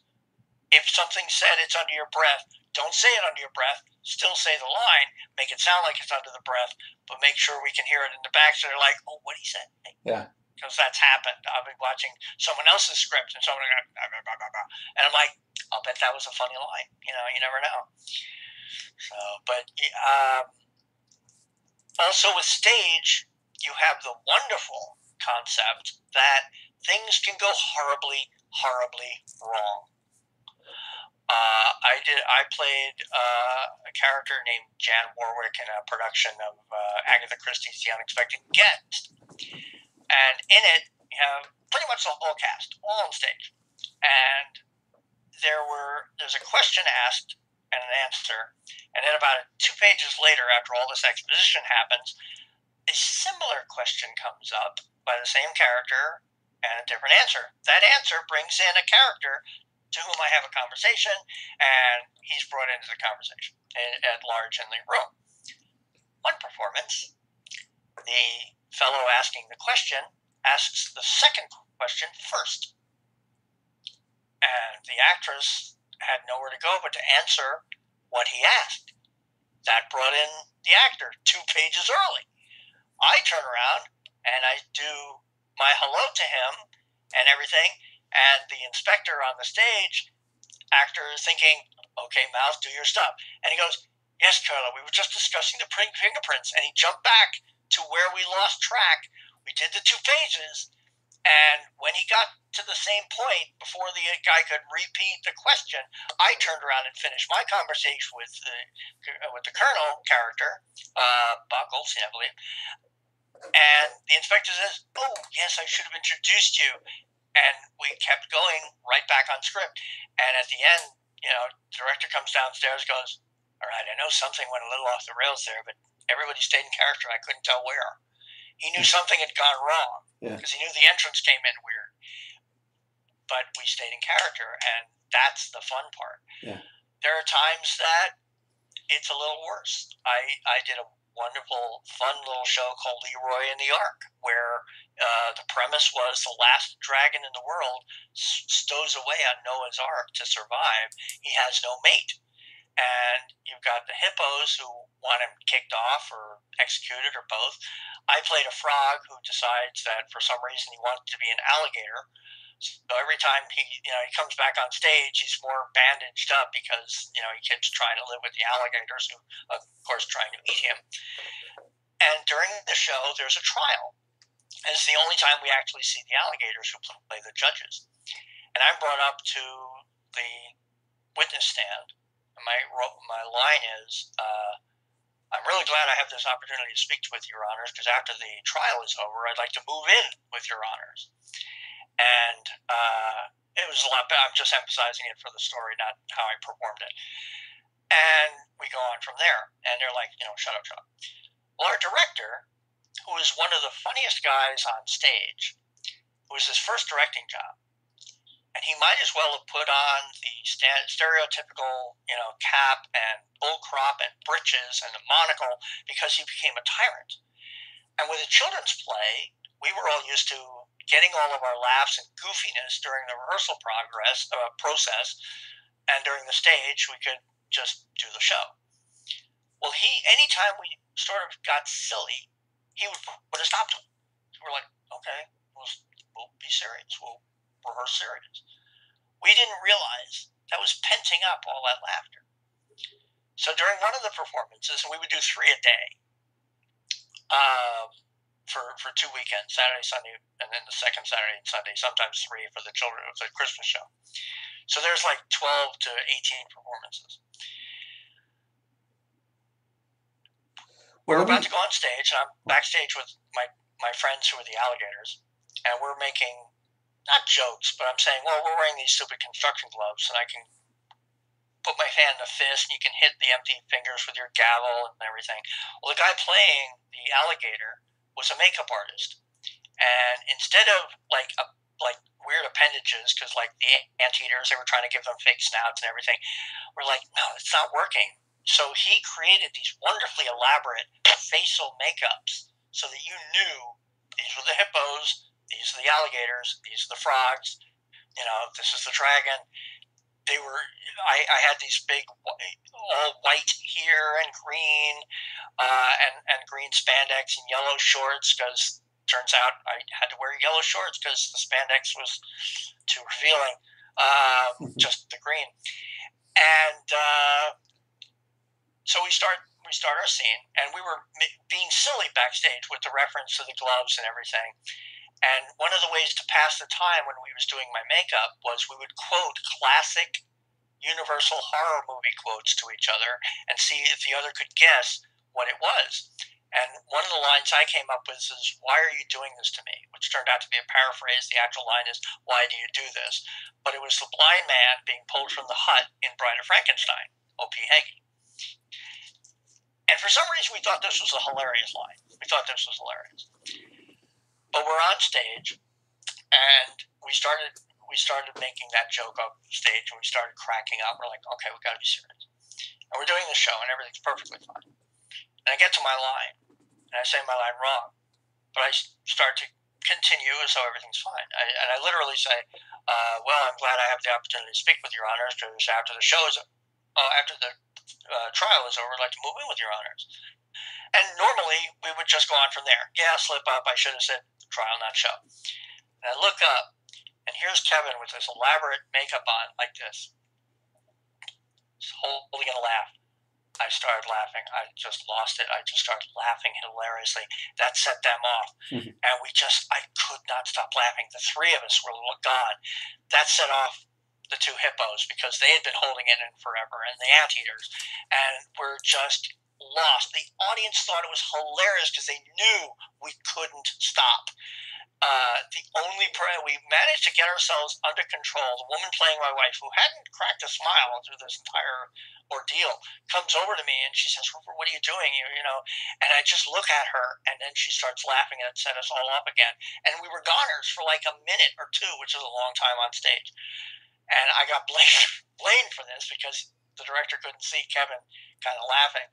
But during the last show, when my wife pulls me away from the trial, and the last thing I can say before the scene is over is, normally my line is simply, "I'd rather be a dead alligator than a live frog." And I look at her and I say, "Why are you doing this to me? I'd rather be a dead alligator than a live frog." And I look up, and Kevin is like, starts, just holding it in, because I realized it was a prank. And actors do that. And his wife had to say, the woman playing his wife was able to say his line for him. And they hastily made their exit, because I knew it was the end of the scene and we weren't going to be lost that much. But yeah, actors sometimes prank each other on stage. It happens. We did that during the opera too. When you spoke about forgetting a line or whatnot, do you ever, that's going to happen to everyone. I'm sure even Laurence Olivier at one point in his career might have flubbed a line here or there. But do you find that when you've worked, say, on a production, how do you deal with an actor that just isn't getting it, that maybe just consistently is not either providing a good enough performance, flubbing lines, or anything else, maybe backstage or whatnot? And the same thing applies on film or whatnot. Do you find that awkward to work with it? And if you're doing 20 takes, if it's a TV show or whatnot, do you ever say to the director, how do you want me to handle this? How do I handle this person who can't do what they're being paid for? That's actually, in a film, that's not my place. Yeah. I can make a suggestion on occasion, but I did a stage production of Winnie the Pooh, where I was playing Eeyore. I played Eeyore and Owl, so I'm not sure which production it was. But our guy playing Tigger had a line that he could not understand. It was a line where he says, I'm paraphrasing, but you know how people reference themselves like, "I'm not a hugging type of person." Or it was a little more elongated to that. It's more like, "I'm not a touchy-feely type of guy." He didn't understand the concept of how that sentence was constructed, and we had to really speak that out to him during the rehearsal process. But my brother did a sort of a nativity-esque play where he was like the soul of Jesus before being sent to earth, and these hierarchy angels. And this one guy was on script right to almost a performance. And my brother goes to say his line, and the guy starts cueing him. And we had this on video. And my brother's like, "Hey, it's a dramatic pause. If you want to tell me how to do my job, get off book." Because the guy it wasn't his place to feed my brother a line, unless my brother asked for one. That's very much a no-no on stage. But yeah, if it's on film, that's not my place to say. I can sit there and inwardly roll my eyes. But I was just talking to someone the other day. I did a student film where the director was trying to impart how it was done as a 1920s Harold Lloyd-esque comedy. And we had our lead and a jury and a trial, and the director wanted him to do this big kind of reaction. And he couldn't quite impart how he wanted him to do it. And they were really trying to figure it out. I knew from the script what he meant. And I just, from the back of the room, because I wasn't in the scene at that point, I was like, if I may? And Yale looks up and goes, what? And I just say, he means a Springfieldian gasp. And everybody who's ever seen The Simpsons knows when they're having a big town meeting, something happens where they all go, oh, this big, over-the-top gasp. And all of them immediately got it. So that was the only, I just wanted to see, I knew that's what he was trying to impart. So it wasn't, I don't want to, it's double negative, but it wasn't not my place, because it was going to take longer for him to explain. And I knew this was going to encapsulate in a nutshell what he wanted. And it was. And he thought that was brilliant. It was absolutely perfect. Now, let me ask about on film, since you're playing mostly background characters or secondary, tertiary characters, have you ever had a close-up on a show or a film? And when you get a close-up, do you feel sort of any kind of, if you know it's going to be a close-up, maybe you don't, maybe sometimes I've heard directors will do close-ups when the actors don't know that. Do you ever feel any extra pressure in that moment, especially if it's like a zinger line? No, not yet. And like I say, a lot of times I don't know what the shot framing is. Yeah. I don't know if it's a wide shot or a close-up. But like you say, filming something. My mother worked on the movie 2 Weeks Notice, and she tends to forget to tell me when she's done something, and I'll be watching something. I'm like, because she's very unmistakable. And I'm watching 2 Weeks Notice, and all of a sudden there's Mom. I'm like, calling, worked on this movie. She says, well, I told you. I'm like, well, 18 months ago, and I didn't. Now I know when she tells me, I write it down and put it on my calendar, like look up its IMDb and everything. But with that, they told her they were going to do a featured shot of her with this other woman. So they're between takes and between camera setups, and they're like filming down in Atlantic City. And she's just talking with the woman at the table. And in the scene, it's people at a senior citizens recreational center. And they're just talking naturally, just waiting for the scene to come up. And the AD comes over and she goes, okay, that was great. We got the shot. We're like, oh, what? Wait, what? And he said, well, you guys were talking so naturally. We just filmed it from over there. And that was how they did it. I had an acquaintance / friend who wrote this film that was pretty terrible, and he asked me to DP his sequel to it. And I was like, okay, never know. And a friend, Tad Atkinson, was asked to direct it. And that's how Tad and I met. Well, it turns out that this actor, the writer, could only act if he didn't know the camera was on. When the camera was on, he was terrible. So what I quickly deduced was, okay, I just want to see how it looks with the camera. And I'd film his take. And he was great, or certainly tolerable. And I'm like, okay, well, let me see how it'll look with this framing. And I would have him do the scene. And every take was really, really good. And so I was getting these little one-take wonders. And then I would pretend, okay, now we're going to film it. And then he would be terrible and do the scene the way he would normally do it when the camera was on. And Tad and I were like, ugh. And I told Dad, I'm like, don't worry, I've already got all this footage. And he was not happy with how I got the stuff, but he accepted that it was a good performance.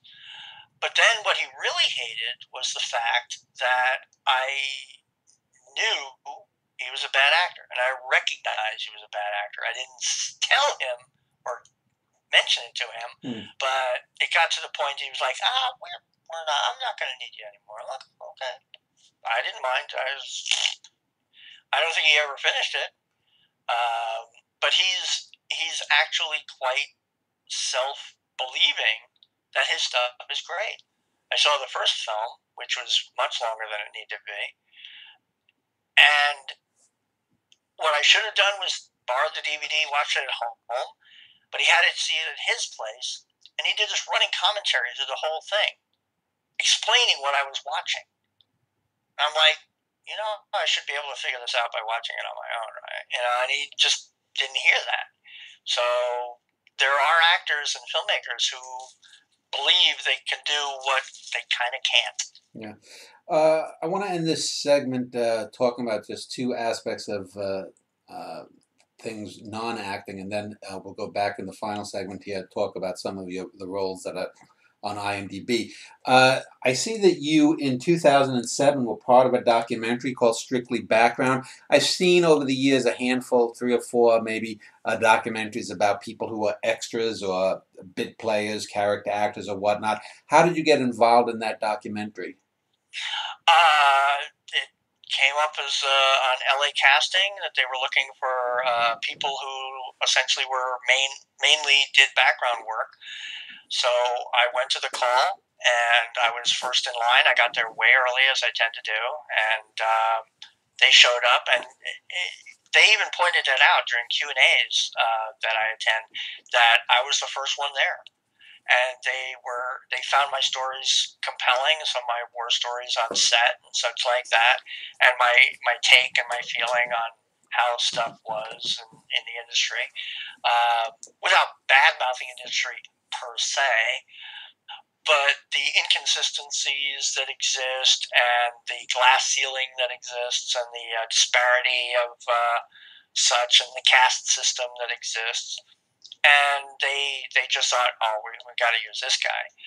And I had a blast. It was filmed in 2005, and I think it was through the film festival circuit through 2006, and came out on DVD in 2007. Yeah.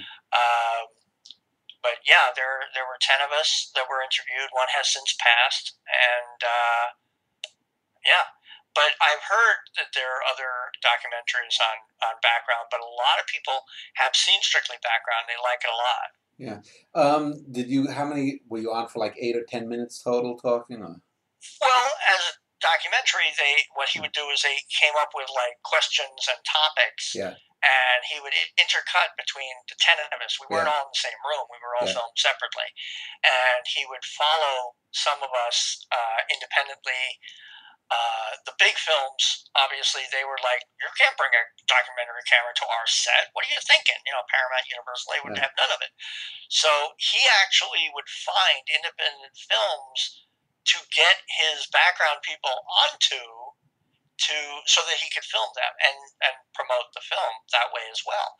So you can see me on set on a few of these little films that some of which went nowhere. And they did one where they had 3 or 4 of them in a funeral scene for a Bobcat Goldthwait film, which at least is on DVD. But the other films I've done, never heard hide nor hair from. Did you get an uptick in job offers after that? I did not, and I didn't get one when I had my Super Bowl commercial. I did not get an uptick when I did my day player gig. I did not get an uptick on when I did a short for Amazon, which technically was a commercial, but it was done like a short narrative film. And they had made these 5 short films, and I was the lead. My co-star was Patty Lotz, who, for anyone in the LA area who used to listen to Jay Thomas when he had a morning zoo kind of show, she was called Power Mouth Patty, and she played my wife, very beautiful woman, still is, and yeah, we had a blast doing it. We were thinking, this is such great street cred because it's a Ridley Scott backed kind of project and such like that. And we went down to RSA, Ridley Scott Studios and everything, and just we were like, when is the break going to happen? And I only have a commercial agent. I don't officially have TV theatrical, but if there's a TV theatrical agent out there who wants to have somebody who's on time, reliable, is not, doesn't do drugs. I've never developed a taste for alcohol. I can drink a shot, like a shot of whiskey or bourbon as a toast at a holiday, one shot, without, like, oh, I can't do that. But I'm not, I just never really developed a taste for alcohol. It's not like, well, I'm sober. Ooh. No, I can drink champagne. Just makes me want to feel like my nose is going to shoot across the room. So, and just on a personal note to end this segment, you host a podcast about paranormal things. Is that something that you've always been interested in since childhood? Did you see ghosts or Bigfoot, or how did you get into that? I've been into the paranormal since I could read. I've always found it fascinating. I've never seen a full body apparition. All of my experiences have been auditory, footsteps, voices in my ear. I've got a great EVP, electronic voice phenomenon, on the Queen Mary, but I haven't actually seen something specific. I've had some weird experiences, and on my jeffgould.net page is, if you go to my site map at the end of the page, as it were, look up paranormal, and I have a hub page which lists all of the paranormal experiences I've had personally, and friends that have told me their experiences, who have allowed me to share what they've experienced. And I've started to write, sort of adapt some of my experiences shorts. I did one where I worked at a downtown LA office building where I had male footsteps downstairs where I worked, and female footsteps in the empty marble corridors upstairs. And I could hear the high heels walking down the corridor when there was nobody else in the corridor but me. You're old enough, and since you seem to have a varied interest, do you remember the old Von Däniken film, Chariots of the Gods? Chariots of the Gods? Yeah. Yeah. And like a Leonard Nimoy In Search of kind of thing from the 70s? Yeah. I used to watch those and such like that. Unsolved Mysteries, some of those and such. Yeah. Well, let's end this segment here. The next segment I want to talk about, go through some of your roles on IMDb's listing, and we'll do that in a moment. Been speaking with Geoff Gould. He's an actor. We're going to, in this segment, talk about some of the roles that he's had. I just wanted to ask you, though, because on your website and also your email, you call yourself the Badger. How did you get that nickname? And it's not the Badger. It's not a superhero with a cape, just Badger. Years ago, when I used to back east, there was a metaphysics store called Spellbound in Bellevue, New Jersey, which was owned by Vinny Gaglione, who eventually sold it after I moved to California, and the new owners just augured it into the ground. And he used to do these workshops that he would have authors come and speak, and the author would speak for about an hour, hour and a half on the topic of their latest book, and there'd be a little pee break, and then most of them would do a guided meditation. Well, Ted Andrews has written a slew of books. If you go to any brick and mortar bookstore under New Age or Paranormal or something, this is Sprite, by the way. If she's showing her head, I can see her. She's poking at my shoulder. Mm-hmm. Ted Andrews wrote a book called Animal Speak, and it was about how to find your spirit animal. And when we did the path working, which is a guided meditation, when I got down to where I saw it, what I saw was an animal I kind of recognized but I couldn't place. And I knew it wasn't a raccoon because the stripes were the wrong direction. And since Ted was very metaphysically minded and such, he could see spirits and spirit animals and such. I didn't describe to him what I saw. I wanted to see what did he see, and I said I saw what I kind of recognized, but I couldn't place. And he says, "Well, it's not quite a weasel; it's more like a badger." And I realized, okay, that's why the stripes were vertical, not horizontal, like a raccoon. And it kind of stuck. Now, when I came to California, there was a metaphysics store, since no longer there, called Raven's Flight, which I frequented a lot, and they had a lot of workshops and open neo-pagan rituals, which were very cool, and I attended. And I was known simply as Badger. And this one time, I learned, they said, "Well, we're actually having Vinny Gaglione come to speak." And now he's got a store in New Hope, Pennsylvania, which is right at the border of New Jersey at the Delaware River, which is a very pagan-friendly community. And he came out to California, and he comes in the store during the day at one point, and top of his lungs, because he used to be an Army captain, so he could be an actor himself the way he could project. And he would just go, "Jeff Gould!" And I'm thinking, well, there goes like 5 years of technical anonymity out the window. But, from then on, everyone knew my name, which was fine, but everyone still called me Badger. Okay.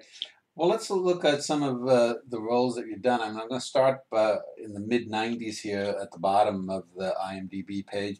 You had spoken about doing I'm Not Rappaport. Looks like you had a small role. And then you mentioned the X-Files where you were dancing Mulder and Scully.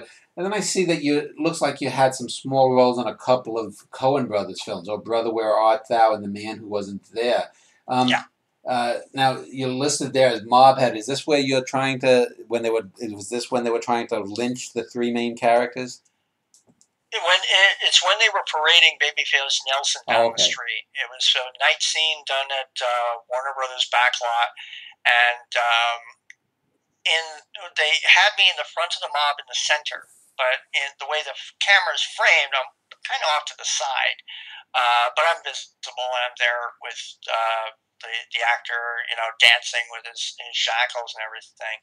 And in Man Who Wasn't There, that was done on the Paramount backlot, and they had hired somebody to selected one in the background to be this character to have this hair appliance added called an alpine rope toss, which was this threadish kind of hair going across. And the guy they had selected, for some reason, his head wasn't quite the shape they were looking for. And then they saw me and they're like, "Oh, you." So they brought me on and they said, "Do you mind if we trim your hair for this thing?" I'm like, "Yeah, no problem." And they kept saying the word trim, and they bring me into the hair and makeup truck, and the hair and makeup guy had won an Academy Award for the wigs in Amadeus, and he said, "So you don't mind if we trim your hair?" I'm like, "Yeah, but what little I have grows back fast, and this stuff on the side grows in fast and furious. It starts becoming self-sentient, as I call it, until I start looking like Irwin Corey, and then I cut it down." So then the Coen Brothers themselves come in. They're very pleasant, and they introduce themselves, and they're like, "So you don't mind if we trim your hair for this appliance?" I'm like, "No problem." To me, this had a new definition of the term trim, because the guy shaved the top of my head like a sheep, and I became like Patrick Stewart for a few weeks. And all I could think of is, on the one hand, first, I got a hair bump. So every single day I got an extra like $14-15, which was fine. I knew it would grow back. But all I could think of is how many actors, even background people, would freak the F out because their hair had been shaved like that. And I was literally bald on top. But I sat around for 5 days until it got to my scene. No problem, and then they put the hair appliance on. And I met Billy Bob Thornton at that time, and I met him in the makeup trailer. He was very nice. We had a little conversation. But they didn't use it in the finished film, but if you got the DVD of Oh Brother, Where Art Thou, under the deleted scenes, it says Alpine Rope Toss, and you see the top of my head, and the guy, snipping these little Alpine Rope Toss hairs from this hair appliance. So I put that IMDb, Alpine Rope Toss, that's what I was. But 2 weeks later, I was in an episode of Sabrina the Teenage Witch, and there I am, bald. So, but it grows back. What little I have grows back. Well, you mentioned Billy Bob Thornton. When you were doing Oh Brother, Where Art Thou, were Turturro and Clooney on the set watching you guys? Because I think they're watching. I think it's Michael Badalucco who was... Oh, yeah, they were there. They were, we walked right up to them, yeah. So do those big stars, do most of them, are they pretty cool? They probably started out, struggling small, or do some of them that you may have worked with, do they have kind of attitude? I haven't run across too many attitude actors, but take into account, I knew of George Clooney when he was on a not short-lived, there were a couple of seasons of a show called Sisters, Hmm. and that was the first thing. That was before ER, which is big thing. Uh, but I've heard stories of some actors, and yet when I've met the same actors, I've never had a problem. Huh. I'm trying to remember. It was Scarlett Johansson on Prestige. It's either Prestige or Illusionist. I get the two films mixed up. I worked on both. And we just happened to be next to each other on the lunch line. And she was just asking, where are the condiments? I'm like, oh, right over there. And she's like, oh, thanks. That was the extent of our conversation. But she didn't, who are you to talk to me or answer my rhetorical question? Or, she was perfectly fine. But I've heard other people say she's difficult. I'm like, I haven't seen it yet. I'll wait till I see it before I pass judgment on that. Now, I mentioned I had spoken with Basil Hoffman, and he had worked on a show that you worked on, a different episode probably, called The Practice, and he had told me that, and I'm pretty sure I know which actor it was. I'm not going to ask you to mention names, but he told me that he'd worked with two of the lead actors in a scene, and that one of the lead actors was real sweet and whatnot, and the other actor, he said the code is TV star. That's what he told his agent, that the guy or the actor had a swelled head. What was your experience there? And I see that you're listed as comb over man. So was that one of the things where one of the actors noticed you as the juror and called you comb over man? I was sent to the audition to play a character on a jury, a day player role, not a background, who had a comb over. And Sharon Stone's character was schizophrenic. She believed God spoke to her directly and that bald men accessed her thoughts. So the joke was she points out different people in the jury and points out specific things that only God knows. And so she's revealing stuff that she shouldn't know about specific jury members. Just worried. I've seen cars driving back and forth, and I just saw one of my friend's cats walking across the street. And she gets to me, and she lifts up the comb over and said, "This is fraud, by the way." And by then, of course, the other people are like freaking out because they think that she's jury tampering or she's done research on the jury when she didn't and such like that. So yeah, I didn't get to interact with a lot of them because they essentially they had me just in the jury box with the other jurors. I had my own trailer, and Sharon Stone was very pleasant to me and to us. And the only other person I briefly interacted with, barely, was Cameron Manheim because we just happened to be hitting the craft services table at the same time. Years later, I ran into Cameron Manheim. She was actually moderating an event called SAG Conversations with, not Naomi Watts, the girl from History of Violence. That's embarrassing. Well, it doesn't matter, but go on. But yeah, and she remembered my being in the episode, but we not much more than that. And it was the only time that I was actually invited to come see the full episode on the Friday before it aired that weekend. Huh. So I was there with most of the cast. James Spader was there, but he left about halfway through for whatever reason. And I didn't really interact with anyone there because even though we were now on the same level, even as a day player, I'm past that. Oh, honey. Sorry, my cat is eating too fast or something. She's not going to... Let me have to... Oh, I'll have to edit this out, sorry. Sweetheart, you all right?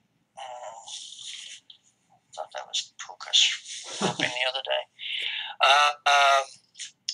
But even though, yeah, we were the same level in that I was a day player, I wasn't background. In fact, on the day we were shooting, when we went to lunch, or it was during one of the long breaks, they say, take, like a half-hour break because they were going to reset something or costume change or something. So I actually went into background holding to see if there was anybody I recognized, and there wasn't. And everybody just sort of clammed up because they knew I was a day player. And I just thought that was really weird. And I thought that was just a little obnoxious, because if I had an actor, well, there's a great story of Clint Eastwood on a film he was directing, and at lunch he just sat down with everybody, and some assistant director or PA came and said, Mr. Clint, Mr. Eastwood, you can, eat over here, or trying to lead him away from the background he was sitting with. And he goes, is there something wrong with this food? And he goes, well, no. He says that I'm absolutely fine. And when I worked on Ghost Whisperer, she didn't have to, but Jennifer Love Hewitt was nice enough to introduce herself to me and come over and shake my hand when I was photo doubling Academy Award winner David Paymer. So that the shot would have, like, you'd see barely 3/4 of my face, but the back of my head mostly, and it would follow Jennifer, and then the ghost would teleport in front of her. So instead of cutting, it would just have two actors. So we were able to teleport his character around a few times doing that, different scenes. And when you say day player, that means you have lines on a show? It can mean lines. It can just mean that you're a character that is so integral to the script or plot that it needs to be there. Did you have lines in that episode? I did not have lines. I just had reactions. And the fact that a principal actor was interacting with me directly is sort of a staple. It's a gray area. SAG is not really big on really fighting stuff like that. I worked on an episode of Eli Stone in the second season where my character had a name, had a massive backstory. He was a tertiary aspect of that episode's plot, and yet I never got upgraded. I was featured background. And I was actually brought in with this other guy to just do some little specific business that the character would be doing, and I just made better choices than the other guy. And there I am, but they never upgraded me. At least with, even though I didn't get upgraded, I was considered a photo double, which is similar to stand-in for Ghost Whisperer. I didn't get upgraded to day player, but the fact that it was 1 a.m., lying on my back, freezing fake rain falling in my Universal backlot, and way up back in the grass in the forested area,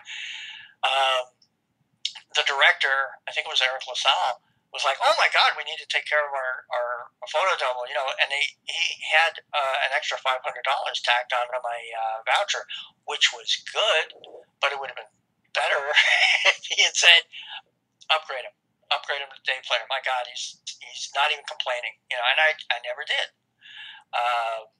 After the first take, they dropped this wool blanket on me, and that was nice.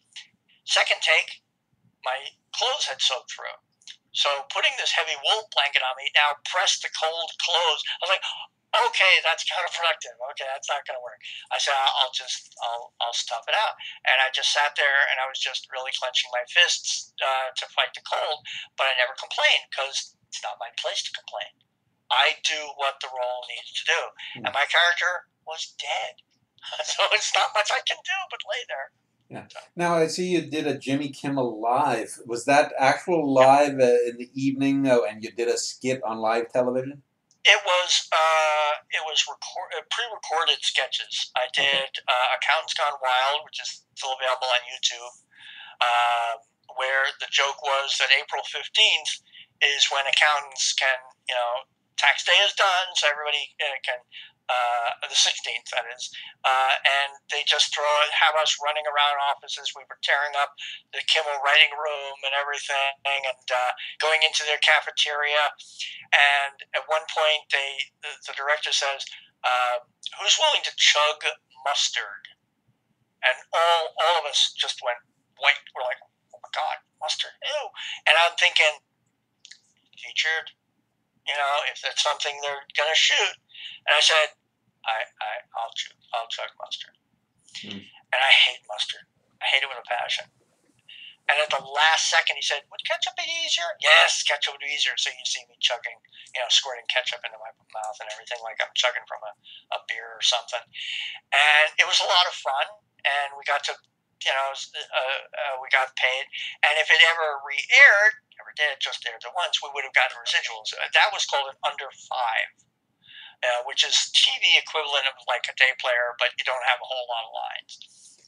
And I did that was actually the second thing I did. The first thing I did was for this American Airlines training video where American Airlines had, at that time, decided to throw out offering free pillows for people for night flights. So Kimmel's people wrote this sketch about what else American Airlines had forfeited, including but not limited to bathrooms. That we no longer had bathrooms. Please hold it. And my character was the guy who had to pee. And so I sat there looking really miserable. When we filmed it, they actually put a hose into a pair of khaki pants, and you actually see the water pooling up like it's going down my leg. And I knew that probably wasn't going to be in the finished film, and it wasn't. But I likened that to a Monty Python thing I'd heard. John Cleese mentioned that when they were making Meaning of Life, they had written all of these scripts, segments that were so horrible that they knew they would be cut out. That the filmmakers or TV makers would say, "That's too much. You can't have that." Like, well, what about this? And it was still very over the top, but tamer in comparison. So they were able to get around stuff that they wanted to do by writing stuff they knew wouldn't be made, which is ironic because one of the things they wrote that was so over the top in Meaning of Life was the Mr. Creosote scene, which, if anyone's seen the film, is the Terry Jones in the huge fat makeup, and the little wafer makes him explode at the end. And that was written almost as a joke to see, in case anything else had a problem, and it just kept being stuck on the to be made pile, and they ended up making it. It's one of the most iconic scenes in the film, but a lot of the cast were not happy with it. Now, I see you did an episode of Las Vegas, the TV show, and then the John C. Reilly film Walk Hard. Both are listed uncredited, and you have a number of uncredited parts.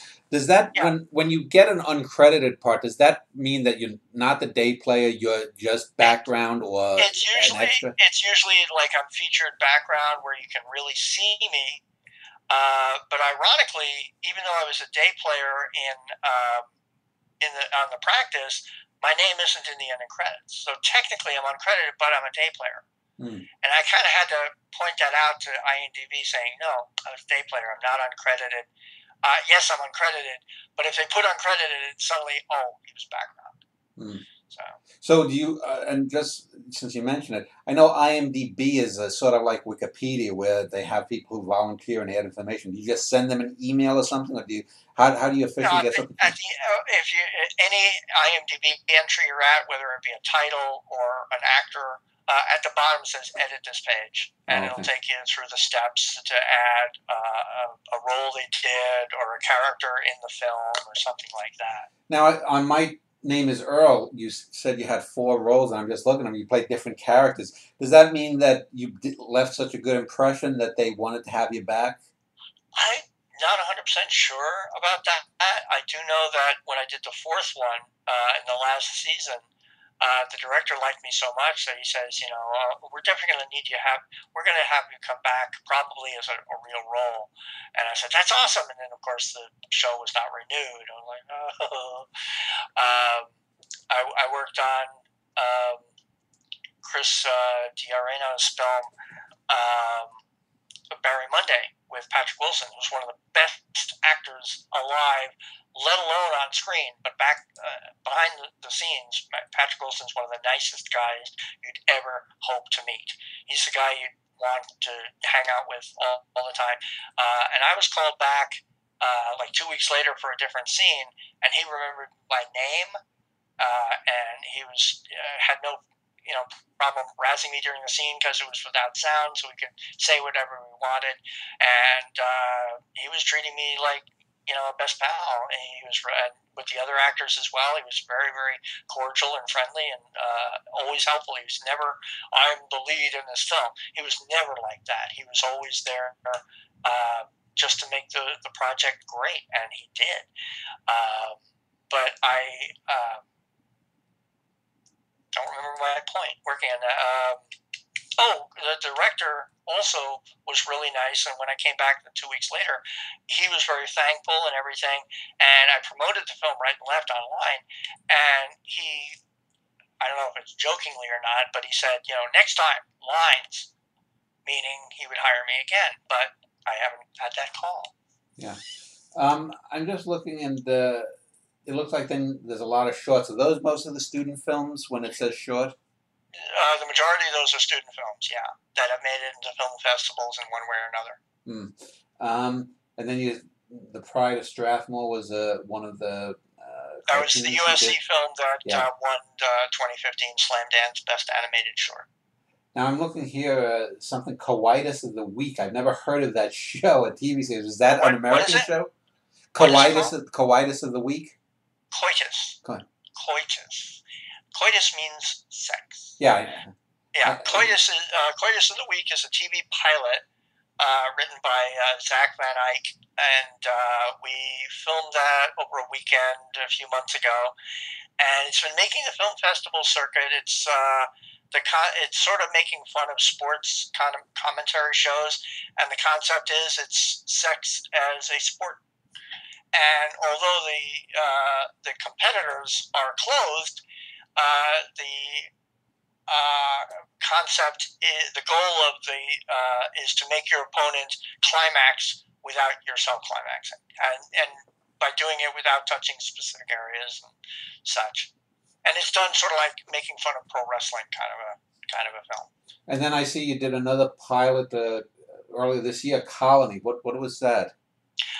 Colony is a show that's on the what used to be called the Sci-Fi Channel. Now they spell it Syfy. Yeah. And I worked on that. We filmed it just not too far away from here at Hollywood High School, where I was playing a teacher. And I did not remember that was the title of the show I'd worked on. And Syfy started showing all the trailers for Colony, and I said, well, I have to watch this. And I'm watching the pilot episode, and I'm like, this scene looks very familiar. And I'm like, this is, and there I was. I'm like, oh, there I am. Oh, cool. So you said it looks like you have a couple in post-production. What do you have any roles coming up? Sometimes post-production means it's just in limbo sometimes too. There's a Spring Break 83 or something, I forget the year. We filmed that years ago. I don't even remember how many years ago. And that just hasn't seen the light of day. There was another film I worked on called The Naked Candidate or something like that. And that, I think it was finished, but I don't think it was ever really released. Well, let me just ask going forward, because as you're heading towards 60, I know this fellow Basil Hoffman, who's about 20 years older than you, said that he's having more luck getting roles now than he did 30 or 40 years ago.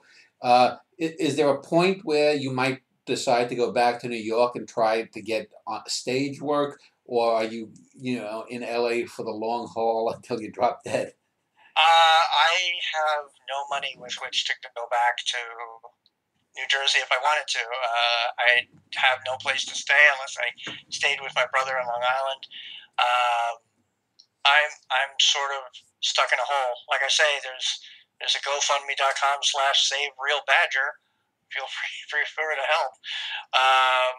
But yeah, unless I get another good commercial that runs quite a long time, I'm very financially ew right now. And how many commercials have you done in your career? Super Bowl commercial, my McDonald's commercial, AT&T commercial, 4 or 5, I think. The first one I ever did, I got tapped hardly into SAG.